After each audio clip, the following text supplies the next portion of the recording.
आयशा की किस्मत बदली। लंदन से आया करोड़पति। एक छोटे से गांव में एक लड़की रहती थी जिसका नाम आयशा था। आयशा शक्ल और सूरत में सादा थी और उसकी जिल्द का रंग गहरा था, मगर उसकी सबसे बड़ी खूबी इसका दिल था, साफ, नर्म और ख्वाबों से भरा हुआ। लेकिन गाँव के लोग अक्सर बेरहम बातें करते थे। कुछ औरतें तंज करती थीं, इतनी काली है, इसे कौन ब्याहेगा। ये जुमले आयशा के दिल को चुभते थे, मगर वो कभी किसी के सामने रोती नहीं थी। वो हर रोज आईने में खुद को देखकर सिर्फ इतना कहती, मैं अपनी किस्मत खुद लिखूंगी, लोग नहीं। आयशा के वालिद एक मामूली किसान थे और माँ घरेलू औरत। घर की माली हालत अच्छी नहीं थी, मगर उन्होंने हमेशा आयशा को तालीम दिलाने की कोशिश की। आयशा ने मेहनत से तालीम मुकम्मल की और गांव के स्कूल में टीचर बन गई। वो बच्चों को सिर्फ निसाब नहीं पढ़ाती थी, बल्कि उन्हें एतमाद भी देती थी। जिंदगी में रंग नहीं, किरदार अहम होता है। इसी दौरान किस्मत ने एक नया मोड़ लिया। गांव में एक बड़ा पुराना हवेली नुमा घर था जो बरसों से बंद था। खबर आई कि वो घर एक लंदन में रहने वाले पाकिस्तानी बिजनेसमैन ने खरीदा है। इसका नाम था हारिस।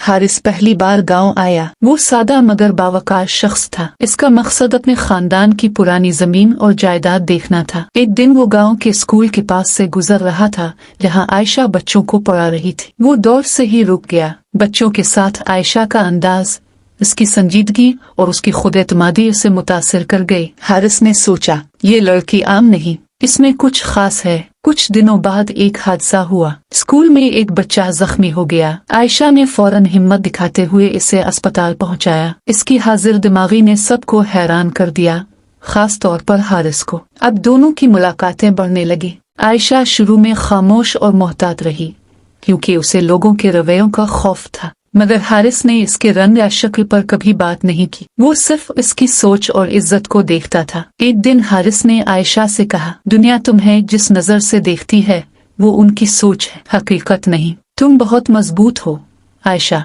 ये अल्फाज आयशा के दिल में उतर गए। वक्त गुजरता गया। हारिस ने फैसला किया कि वो गाँव में एक स्कूल और वीमेन एम्पावरमेंट सेंटर बनाएगा, और उसने आयशा को इसका हेड बनाने की पेशकश की। गांव के लोग हैरान थे। वही लोग जो कभी तंज करते थे अब खामोश थे। फिर एक दिन हारिस ने आयशा के वालिदैन से रिश्ता मांगा। पूरा घर खामोश हो गया। माँ की आंखों में आंसू थे, खुशी के।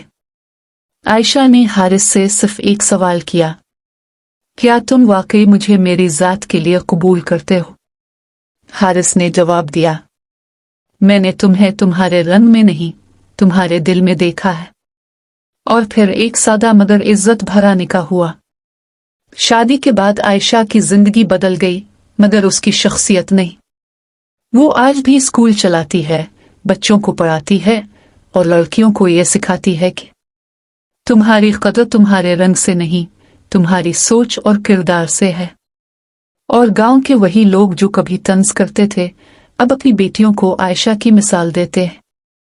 दुनिया के फैसले कभी तुम्हारी हकीकत नहीं होते। असल खूबसूरती किरदार, हौसला और खुद एतमादी है।